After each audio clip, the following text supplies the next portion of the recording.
మధుబాబు గారు అసలు మీరు అంటే చాలా హైట్ పర్సనాలిటీ కనిపిస్తుంది, మీ క్యారెక్టర్ లాగానే మీరు కూడా భారీ ఆకారం కనిపిస్తుంది. అండ్ మీరు షాడో క్యారెక్టర్ క్రియేట్ చేయడం మీ ఇన్ఫ్లుయెన్స్ ఏమైనా ఉందా, లేదా అట్లా మీరు చిన్నప్పుడు ఏమైనా విన్యాసాలు చేయడం కానీ అట్లా ఏమైనా జరిగిందా? నా సంగతికి వస్తే నేను కరాటేలో బ్రౌన్ బెల్ట్ దాకా తీసుకున్నాను.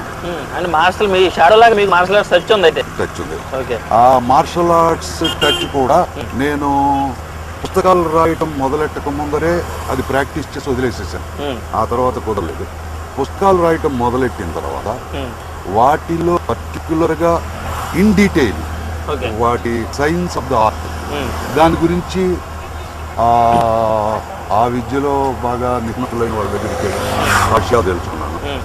మొట్టమొదట్లో నేను షాడో పుస్తకాలు రాసి దాంట్లో కరాటేలు పులుపులు పెట్టినప్పుడు పాఠకులకి అర్థం కాదా, ఇదేంటిరా కొత్త కొత్తగా వస్తున్నాడు, ఇదేంటి ఇట్లా ఎగురుతారా, ఉండి కథ ఉన్న చోటు నుంచి కదలకుండా అవతల మనిషిని కొట్టగలిగిన శక్తి మనిషి ఉంటుందా, తన్నగలిగిన శక్తి మనిషి ఉంటుందా, రౌండ్ కిక్ అంటున్నాడు, ఫ్లయింగ్ కిక్ అంటున్నాడు, ఇదేంటిరా అని చెప్పేసి అనుకున్నాను.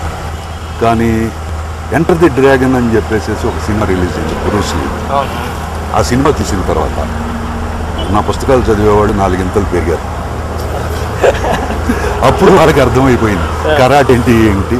అంతవరకు నేను రాసినవన్నీ నిజాలే అని అనిపించినాయి. తెలుగు వారికి షాడో నవలలు చదివే సమయానికి మార్షల్ ఏంటో తెలియదు. వాటిని మొదటిసారి రుచి చూపించిన వాడు మధుబాబు. సాహసోపేతంగా ఉండడంతో పాఠకులు కూడా ఆసక్తిగా చదివారు. కానీ వారిలో ఏదో మూల అభూత కల్పన అన్న అభిప్రాయం ఉండేది. కానీ Bruce Lee cinema Enter the Dragon release అయ్యాక పాఠకులు ఒక్కసారిగా రియలైజ్ అయ్యారు. ఫస్ట్ మధుబాబు రాసిన నవల ఎప్పుడు పబ్లిష్ అయింది, ఎట్లా దానికి? నేను మొట్టమొదటి నవల 1972 జూలైలో రాశానండి. 19 చాలా పుట్టక ముందు 73 మేలోనూ ఎప్పుడో ఫస్ట్ నావెల్ రిలీజ్ అయింది. ఆ ఫస్ట్ నావెల్ రిలీజ్ అవ్వక ముందరే దగ్గరగా నేను ఒక 25 నవలలు రాయగలిగాను, రాసేసాను. రాసేసిన తర్వాత ఫస్ట్ నావెల్కి మంచి రెస్పాన్స్ వచ్చింది. బాగున్నాయి అంటున్నారు, నువ్వు చక్కగా రాయి అని చెప్పేసి. అంటే నేను చేసిన పని ఏంటంటే అప్పటికి రాయటం అనేది ఏంటో ఎట్లాగో నాకు కొంచెం తెలిసింది. రాసిన ఈ 25 నవలల్ని ఇంకొకసారి రీరైట్ చేశాను. దాంతో భాష నా కమాండ్లోకి వచ్చింది, నా ఎక్స్ప్రెషన్లో క్లారిటీ వచ్చింది, నాకు పేరు వచ్చింది. మీ సైకిల్ వరకు ఎవరు క్యాచ్ చేయలేకపోవడం కారణం ఏంటనిపిస్తుంది? ఇప్పుడు పుస్తకాలు రాయటం అనేది కేవలం నా ఆనందం కోసం. నేను రాసిన పద్ధతి నచ్చి పాఠకులు నన్ను అభిమానిస్తున్నారు, నా పుస్తకాలు కొంటున్నారు, చదువుతున్నారు. అందరూ నాలాగా ఉంటారా? మిగతా వాళ్ళలాగా నేను ఉండగలను. కాబట్టి మనిషికి ఎంత డిఫరెన్స్ ఉంటుందో మాటలోనూ తేడా ఉంటుంది, రాకలోనూ తేడా ఉంటుంది. మొదటి నవలకి ఎంత పారితోషికం వచ్చింది? 50 రూపాయలు. 1970 దశకం మొదట్లో ఓ సంవత్సరం పాటు మధుసూదన్ రావు ఉరఫ్ మధుబాబు దేశమంతా పర్యటించాడు. చివరకు మద్రాసు చేరుకున్నాడు. అక్కడే ఉండే అతని ఫ్రెండ్ ఒకరు మధుబాబు టూర్లకు బ్రేక్ వేశాడు. ఉద్యోగం చూసుకుని సెటిల్ అవ్వమంటే సరే అన్నాడు. ఓ రోజు క్యాజువల్ గా ఓ 4 పేజీల ఇంగ్లీష్ ఆర్టికల్ ను ట్రాన్స్లేట్ చేశాడు. కానీ మనసొప్పక దాన్ని అక్కడితోనే ఆపేశాడు.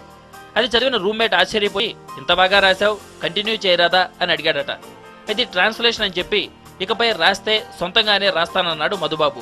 అంతే, మరుసటి రోజు పబ్లిషర్ దగ్గర ప్రత్యక్షమయ్యాడు మధుబాబును వెంటబెట్టుకుని అతని ఫ్రెండ్.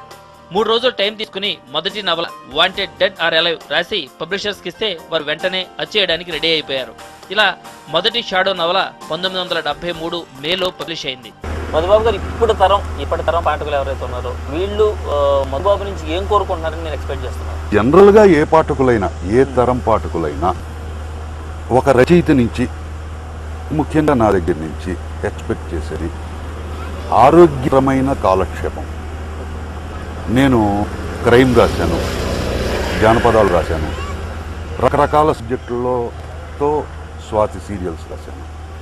వాటిల్లో వాళ్ళకి బాగా నచ్చింది ఏంటంటే ఎక్కడ జుగుప్సాకరమైన వర్ణనలు లేవు, అశ్లీలం లేదు,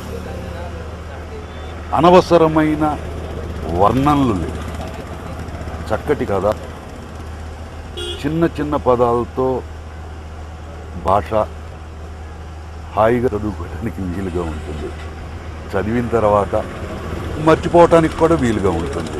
కాబట్టి నో టెన్షన్. తెన్నేటి సూరి తెలుగులో అనువాదం చేసిన చెంజి నవలను మధుబాబు ఇప్పటికో 1000 సార్లు చదివాడట. తెన్నేటి సూరి శైలి, ఎత్తుగడ అంకా కట్టి పారేస్తాయంటాడు మధుబాబు. ఆయన ప్రభావం తన రచనలపై కూడా ఉందంటాడు. ఒక సూర్య కాదు, ఆ కాలంలో ఎందరో మహా రచయితలు వారి ప్రభావం తనపై ఉందంటాడు. అందుకే ఆరోగ్యకరమైన కాలక్షేపాన్ని ఇచ్చేలా తన రచనలు ఉండాలంటాడు మధుబాబు. పెను తుఫాను తలొంచి చూసే తొలి నిప్పు కణము అతడే.